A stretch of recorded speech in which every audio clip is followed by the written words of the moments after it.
Bem-vindos ao Mediaulas, eu sou o professor Roberval Moraes e nós estamos indo agora para a última parte da nossa aula de tecido epitelial. A gente vai falar hoje de epitélio glandular. Se você perdeu as duas primeiras partes, volta lá na playlist, tá aqui no card, tá na descrição, assiste as aulas que você vai entender melhor essa. Deixe suas dúvidas nos comentários e vamos lá. No final dessa aula, tem um QR Code com várias questões para você exercitar e treinar para o aprendizado. Então, galera, o que a gente tem ali no epitélio glandular? O epitélio glandular, como a gente falou nas últimas aulas, ele é um epitélio secretor. Ele serve para secretar algo, produzir uma substância. Todas as glândulas do nosso corpo são constituídas de tecido epitelial glandular. Beleza?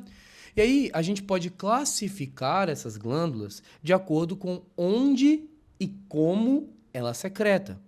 Então, a gente pode classificá-las em endócrina ou exócrina. Endócrina, tem muito professor que às vezes fala que endócrino secreta para dentro, exócrino secreta para fora. Tá meio incompleto. Para dentro e para fora da onde? Do corpo? Não exatamente. A gente tem, por exemplo, as glândulas salivares que secretam, são exócrinas, secretam na boca. A boca faz parte do corpo, concordam? Então não é exatamente isso. Endócrino secreta para dentro da corrente sanguínea. Endócrino passa pelo sangue, obrigatoriamente. Exócrino é secretado em cavidades, boca, estômago, beleza? Fora do corpo, não passa pelo sangue. Endócrino passa pelo sangue, exócrino não passa pelo sangue. Então, endócrino geralmente vai ter os hormônios aí como sendo secretados, que vão controlar as funções do nosso corpo, vão ajudar ali a manter a homeostase. Então, esses hormônios endócrinos ali que ajudam na manutenção da homeostase, a gente vai estudar mais para frente no módulozinho de fisiologia que a gente vai estudar.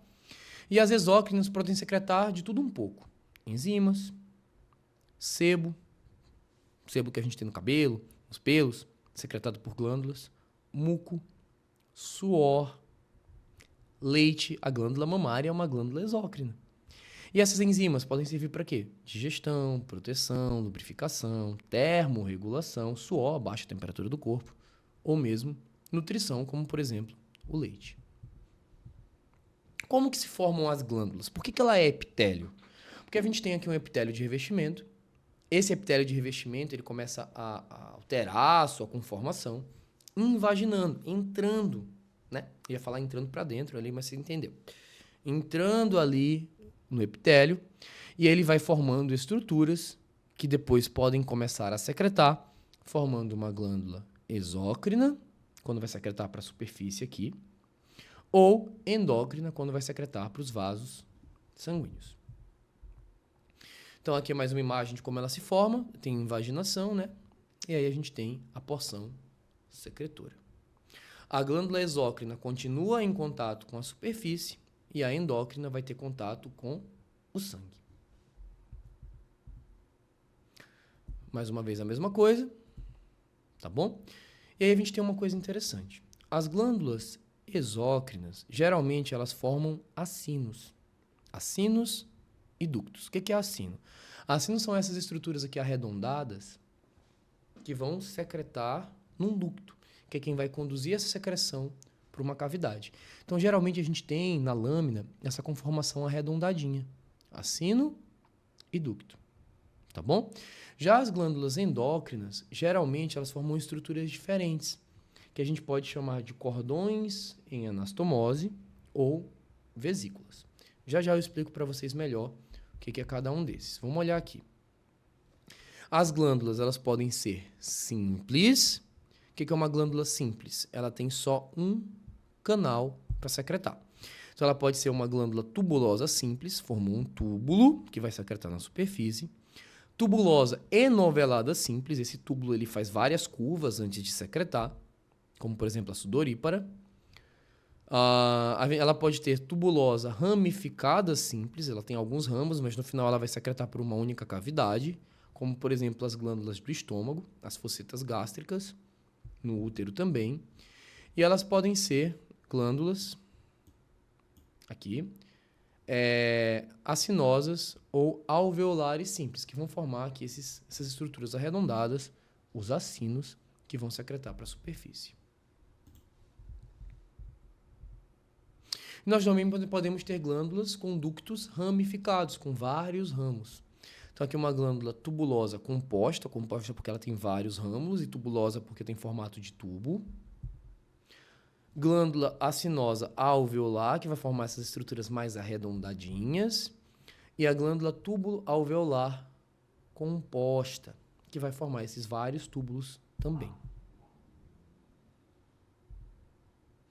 Geralmente, essas glândulas, tá, esses acinos, eles se organizam de forma a secretarem ductos, e esses ductos eles vão se unindo cada vez mais em ductos maiores, até que o ducto maior, que a gente geralmente chama de principal, leva a secreção para a cavidade. Então, quando a gente for falar, por exemplo, das glândulas salivares, lá na nossa aula de histologia sistêmica, a gente vai ver que elas têm uma série de ductos. Um vai jogando no outro, até que o maiorzão vai jogar a saliva na boca. É que nem um sistema de canos. Na sua casa, você tem um canozinho mais fino, que junta água, joga num cano mais grosso, que junta água, joga num cano mais grosso, que vai levar o esgoto lá para um cano mais grosso ainda lá da distribuidora de água da sua cidade, que vai levar para o tratamento de esgoto. Então, é um sistema de túbulos. Toda glândula que vai ter acinos e ductos, vai ter esses túbulos, geralmente são glândulas endócrina ou exócrina? 2 segundos para você pensar. Pensou? Exócrina. Vão secretar em uma cavidade, porque senão elas iam jogar direto no sangue.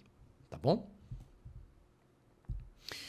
E aí, galera, a gente pode classificar essas glândulas pela natureza da secreção. Elas podem ser mucosas, também chamadas de alcalinas, ácidas, também chamadas de serosas, ou mistas, também chamadas de seromucosas.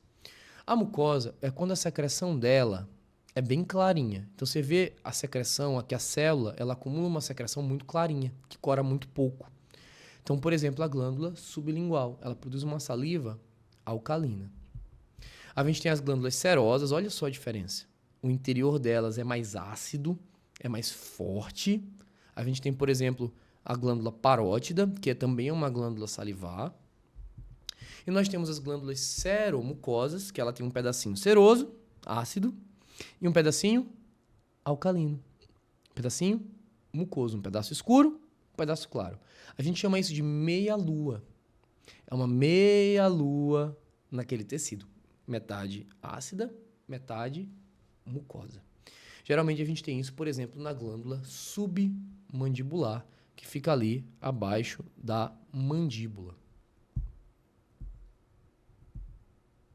Então aqui mais uma vez, ó, imagens para você, acinos serosos, acinos mucosos, acinos mistos, e aqui outras glândulas exócrinas, que são a sebácea e a sudorípara. As glândulas também podem ser diferenciadas pelo mecanismo de secreção. Elas podem, por exemplo, ser holócrinas, quando a célula ela desintegra o seu conteúdo, a célula ela morre para poder secretar. O conteúdo que ela vai secretar é a própria estrutura da célula. Ela se rasga, solta esse conteúdo e morre secretando. A merócrina, que a célula não sofre prejuízo, ela secreta sem sofrer alteração. E a apócrina, que ela vai perder uma parte do conteúdo dela, mas ela não chega ali a morrer. Ela perde uma parte dela, mas ela não chega ali a morrer. Como é que eu aprendi isso? Na minha cabeça, merócrina parece com melhor. Então, se é melhor, a célula não perde nada. Holócrina parece com holo, né? Parece para mim com horrível. Quer dizer que ela perde tudo, ela morre para secretar. Não quer dizer que ela não seja importante, tá? Ela é importante, ela morre para manter o nosso corpo funcionando, mas a célula ela tem prejuízo. E a apócrina ficou ali no meio termo, não é nem melhor, nem horrível. Ela perde um pouquinho de conteúdo, mas ela não chega a morrer. Beleza? Vamos lá. Então, aqui a mesma imagem mostrando merócrina, apócrina e holócrina. E aí a gente também tem transportadores, que é que como que que são moléculas que vão transportar a secreção. Ela pode ser uniporte, é uma única estrutura transportando para um local, uma única molécula. Simporte, que é quando tem mais de uma molécula, tem um cotransportador, mas é numa única direção. E antiporte, que é uma via de mão dupla, tanto pode sair quanto pode entrar. Aqui, essa secreção ela vai ser produzida pelos mecanismos celulares, retículo endoplasmático, liso, rugoso, vai ser processada no complexo de Golgi e vai ficar armazenada em vesículas. Você consegue ver as vesículas ali na célula, na microscopia eletrônica, que ficam armazenando essa secreção até que precise ter um estímulo para que ela seja secretada e essa vesícula ela é exocitada. Só antes de eu trazer vocês aqui para a questão, faltou eu falar para vocês das glândulas endócrinas que vão estar lá as estruturas, né, que a gente falou que são cordões em anastomose. Só que isso aqui eu quero desenhar com vocês. Deixa eu mudar aqui para uma tela branca. Vou pegar aqui um quadro branco para eu desenhar com vocês. O que são cordões, gente? Essa aqui é a célula, essa aqui é outra célula, outra célula, outra célula, outra célula, outra célula. Elas estão enfileiradinhas, ó, formando um cordão. Pense num cordão parecido com um terço católico. Várias bolinhas, várias contas, num fiozinho. Então elas estão aqui, uma do ladinho da outra. Aqui é o núcleo que eu estou desenhando dentro delas, tá, gente? Agora imagina que eu tenho um outro cordão bem aqui, ó. Pá.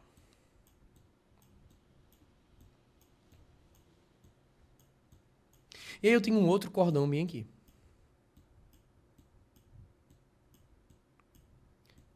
E eu tenho mais um cordão aqui. E eu tenho outro cordão aqui. Então, eu tenho vários cordões um por cima do outro. No meu desenho, os cordões começaram a se misturar, não começaram? Você não tem mais tem certeza de se essa bolinha, de qual cordão ela é.